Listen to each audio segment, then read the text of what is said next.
chance for each and every one. Na watangazia nafasi mpya ipo kwa kila mmoja wetu. And when Jesus came to his first disciples, na Yesu alipokuja kwa wanafunzi wake wa kwanza, they had no idea what an adventure they were in. Wala hawakujua wanaingia kwenye jambo la namna gani. They were casting the nets into the lake. Walikuwa wanarusha nyavu zao kule baharini. All of a sudden Jesus was there. Ghafla Yesu akatokea. And when he said those words, aliposema maneno yale, come follow me, njoo nifuate, I know what they felt on the inside. Naweza nikadhani walivyojisikia ndani yao. Because me and Timothy, we met Jesus just like that. Maana mimi na Timo tulikutana na Yesu kwa msingi huo. We thought we didn't belong in church. Sisi tulijiona hatufaagi kanisani. But then Jesus showed up on our seashore. Lakini Yesu akaja kwenye mtumbwi wetu kwenye baharini. And Jesus stood among our nets. Yesu akasimama kwenye nyavu zetu za kuvulia. Akasimama kwenye ulimwengu wetu. And then he said those magic words. Na kisha akasema haya maneno ya kushangaza. Come follow me. Hey, njoni mnifuate. And if you follow me, na ukinifuata, I will make you fishers of men. Nitakutengeneza wewe ufae kuwa mtu. And I want to put an emphasis on a certain word today. Hebu naomba niweke wino mzito kidogo kwenye maneno kadhaa leo. And that is that when you follow Jesus, hii ni mpaka mfuate Yesu. He doesn't call you for what you are now. Naomba niwaambie hakuiti vile ulivyo wewe leo. He calls you for what he is going to make of you. Anakuita ili akufanye yeye anavyotaka wewe uwe. I don't know if you heard what I was saying. Sijajua kama umeelewa nilichoongea Mombasa. You say I don't fit in a choir. Unasema mimi sifai kuimba kwaya. I don't fit among the holy people. Mimi sifai kwa watu watukufu watakatifu. But when Jesus appears, lakini Yesu akikutokea, he says if you follow me, anasema ukinifuata leo, I'm going to shape you into a pottery. Nitakutengeneza ufae kuwa chungu kizuri. I'm going to make something out of you. Nitakutengeneza kitu kizuri toka kwako. Maybe you don't owe anything right now. Pengine haujui chochote sasa hivi. But when you follow him, he will make you into something. Lakini ukimfuata Yesu leo atakutengeneza ufae. Can everybody wave at me? Wanaonielewa weke mikono yao mpaka pembeni kwenye magari kule nyuma kabisa barabarani, weka mikono juu namna hiyo. If you only knew the man who is standing in front of you. Kama ungemjua huyu jamaa aliyesimama hapa. I am the simplest boy you could ever meet. Mimi ni mtu fukara wa kawaida kuliko uliyewahi kufahamu. And if I told you my story, nikikusimulia maisha yangu, you would be amazed. Utashangaa sana. But what he had to do with me to get me on the road. Yale aliyotakiwa ayafanye ili anifae kukaa kwenye leni. And today I got such good news for each and every one. Na jioni leo ninazo hizo habari njema kwa kila mmoja wenu. Mombasa, watu wa Mombasa, you are loved by the Father. Natangaza nyie mnapendwa na Baba, wanawake na wanaume. Weka mikono juu namna hiyo.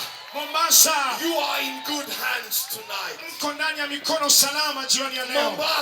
Mombasa, Jesus has come to town. Nasema Yesu ametembelea jiji la Mombasa. Jesus has come to Mombasa. Nasema Yesu ametembelea Mombasa. When I was a little boy, nilipokuwa mvulana mdogo, our family was in a very hard time. Kwenye familia yetu tulikuwa na maisha magumu sana. Mom and dad divorced. Mama yangu na baba yangu waliachana, walitengana. And my daddy threw me and my two siblings into a car and rushed down to Austria. Na baba akatuweka mimi na ndugu zangu wawili kwenye gari tukiwa watoto wadogo, akatupeleka Austria. That's the nation where I was born. Huko ndiko nilikozaliwa mimi. And my daddy drove the night through, I remember. Na baba akaendesha gari usiku kucha, nakumbuka. And then he slept a little bit at the steering wheel in the morning on a parking lot. Baadaye akasinzia kidogo kwenye steering tulipokuwa tumepaki gari. And I was 6 years old. Na mimi nilikuwa na miaka 6. When I crawled up to daddy and woke him up. Wakati nilipokuwa ninacheza kwa baba na kumwamsha namna hii. And that morning my daddy told me a story. Na asubuhi ile baba alinieleza habari that I always thought was in the Bible. Na mimi siku zote nimekuwa nikijua ile habari iko ndani ya Biblia. Then I became a believer and started reading the 66 books of the Bible. Baadaye nilipookoka nikaanza kusoma vitabu 66 vya Biblia. And until this day I've not been able to find the story. Mpaka leo sijaiona hiyo habari ndani ya maandiko. But it sounded so beautiful. Lakini inaonekana vizuri. That I was 100% sure it must be from the Bible. Na mimi nilikuwa na hakika 100% inatoka ndani ya Biblia. And when I became a believer I said, where is that story to a Christian friend? Nilipookoka nikajiuliza habari iko wapi kwa ajili ya marafiki zangu. And he said there is no such story in the Bible. Wakaniambia hakuna kitu kama hicho ndani ya Biblia. How many of you would like to hear that story tonight? Naomba nione mikono wanaosema niko tayari kusikia huo ujumbe. I said how many of you would like me to tell you? Nauliza jamani, weka mikono miwili kama uko tayari nikwambie hiyo habari. My daddy said, Baba akasema that when God created the world, Mungu alipoumba dunia, he made everyone to say thank you in their own unique way. Aliumba kila kiumbe na akakipa namna ya kusema asante. When he created the cows, alipotengeneza ng'ombe, alipoumba ng'ombe, he said the cows said thank you and did their worship this way. Na ng'ombe wana namna yao ya kusema asante na kuabudu namna hii.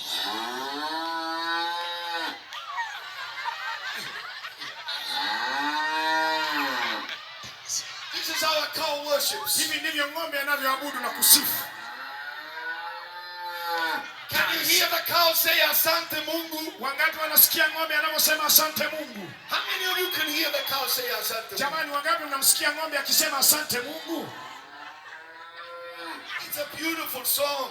Jamani, huo ni wimbo mzuri hatari sana huo. Then God created the rooster. Baadaye Mungu akamtengeneza jogoo. And the rooster started praying early in the morning. Na jogoo anaanza kuongea mapema alfajiri. Can you hear the rooster say thank you God? Je, mnamsikia jogoo anasema asante Mungu? Hey.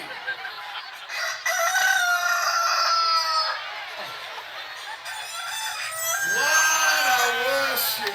Jamani, angalia ibada ya aina gani, mpigie kelele huyo Bwana Yesu tafadhali. Then God created the lion. Mungu akatengeneza simba. And this is how a lion say thank you God. Na hivi ndivyo simba anasema asante Mungu. Mpaka vyombo vinadondoka kama tini.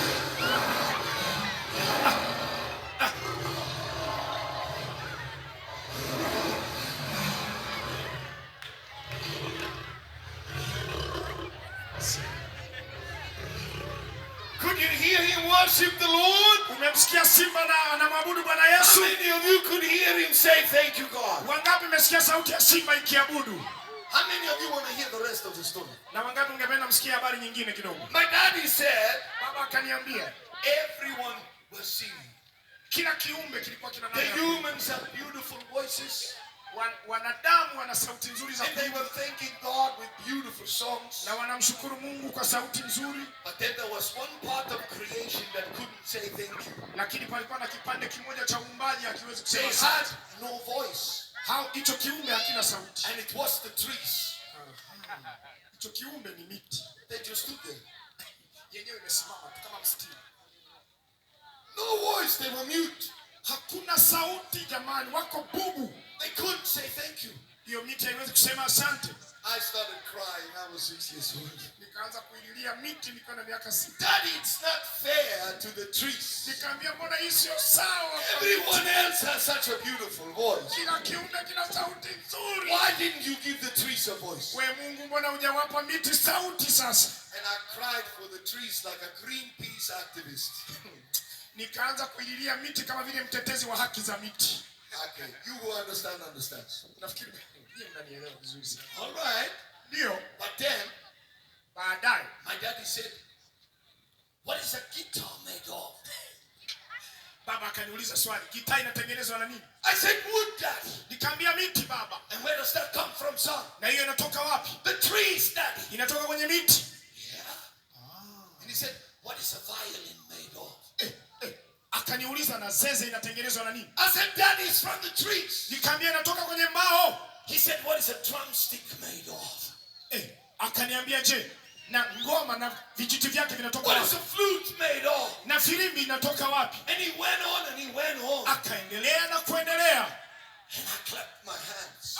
Baadaye nikaacha kulia nikapiga makofi. I said, Daddy, nikasema baba, God fixed it for the trees. kumbe Mungu alitengenezea miti kitu kizuri. Yes, my daddy said. Baba akasema ndio. He redeemed the trees. Mungu aliikomboa miti Because they had no voice. maana haikuwa na sauti. He allowed the humans to carve out instruments of it. Akamruhusu mwanadamu atengeneze vifaa toka kwenye miti. And all of a sudden, Na kisha ghafla there was a whole orchestra. Kukawa na vyombo vya muziki vya kutosha kwa ajili ya ibada. Inapiga sifa mbele za Bwana. Mombasa, can you wave your hands? Mombasa, kama unanielewa, mikono yako miwili tu namna hii. I don't know if you feel like a piece of dead wood today. Mimi sijajua kama umekuja hapa unajiona kipande cha mti kilichokufa. But I am here to tell you something tonight. Niko hapa niongee na wewe kitu. Maybe you feel you got no voice. Pengine unajiona una sauti. Maybe you feel like this piece of wood. Pengine unajiona kama kipande hiki cha mti. I got good news. Ninazo habari njema kwa ajili yako. Jesus was not only a miracle worker. Yesu hakuwa tu mtenda miujiza. He was a carpenter. Yesu alikuwa fundi seremala. I said he was a carpenter. Nasema Yesu alikuwa fundi seremala. And Jesus, the miracle worker, has come to Mombasa. Na Yesu mtenda miujiza ameshuka jiji la Mombasa tayari kwa ajili yako. And I am here to announce that the carpenter is here too. Na mimi niko hapa nitangaze seremala